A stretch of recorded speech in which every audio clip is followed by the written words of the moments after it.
MLC సెంబిపూర్ రాజు నివాసం దగ్గర 144 section విధించారు పోలీసులు. ఎమ్మెల్యే పాడి కౌశిక్ రెడ్డి సెంబిపూర్ రాజు ఇంట్లో ఉన్నారనే సమాచారంతో ఇద్దరు నేతలను అరెస్టు చేశామని చెప్పారు మేడ్చల్ డీసీపీ కోటిరెడ్డి. నేతలకు మద్దతుగా వచ్చిన కార్యకర్తలను అరెస్టు చేసి పీఎస్కు తరలించారు. ఇక్కడ 144 సెక్షన్ అమల్లో ఉందని, నేతలు కార్యకర్తలు ఎవరూ రావద్దని చెప్పారు డీసీపీ.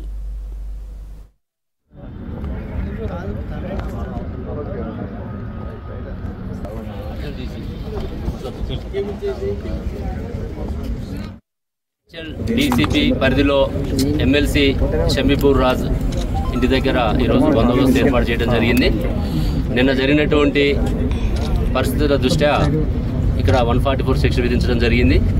ఎలాంటి అవాంఛనీయ సంఘటనలు జరగకుండా శాంతి భద్రతలకి భంగం వాటిల్లుతున్న ఉద్దేశంతో ఇక్కడ షంబీపూర్ రాజ్ ఇంటి దగ్గర అతన్ని హౌస్ అరెస్ట్ చేయడం జరిగింది.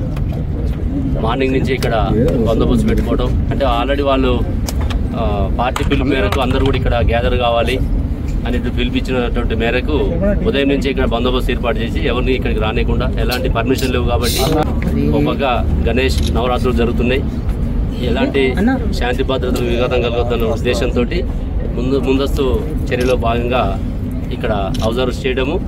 ఇక్కడికి ఎవరైతే కార్యకర్తలు వస్తున్నారో మార్నింగ్ నుంచి ఇప్పటివరకు ఒక 20 మందిని అదుపులోకి తీసుకోవడం జరిగింది. అదేవిధంగా ఎమ్మెల్యే గారు కౌశిక్ రెడ్డి గారు కూడా ఇక్కడే ఉన్నారని తెలిసింది, వారిని కూడా అబ్జర్వ్ చేయడం జరిగింది. మళ్ళీ ఒకసారి వాళ్ళు బయటకు వచ్చే ప్రయత్నం చేస్తే రెండోసారి కూడా వాళ్ళని అదుపులోకి తీసుకొని వాళ్ళ కార్యకర్తల్ని వారిని కూడా ఇక్కడ అబ్జర్వ్ చేసాం. సాయంత్రం వరకు వాళ్ళని అదుపులో ఉంచుకొని పరిస్థితులను బట్టి వారిని రిలీజ్ చేయడం జరుగుతుంది. అందరూ కూడా కార్యకర్తలు కానీ మిగతా వాళ్ళు కూడా పరిస్థితులను గమనించి ఎలాంటి అవాంఛనీయ సంఘటనలు జరగకుండా శాంతి భద్రతలు విఘాతం కలగొద్దన్న ఉద్దేశంతో నిన్న జరిగినటువంటి పరిణామాల దృష్ట్యా మాత్రమే ఇవాళ మనం ఎక్కువ బందోబస్తు పెట్టుకొని ముందస్తు జాగ్రత్తలు తీసుకున్నాం.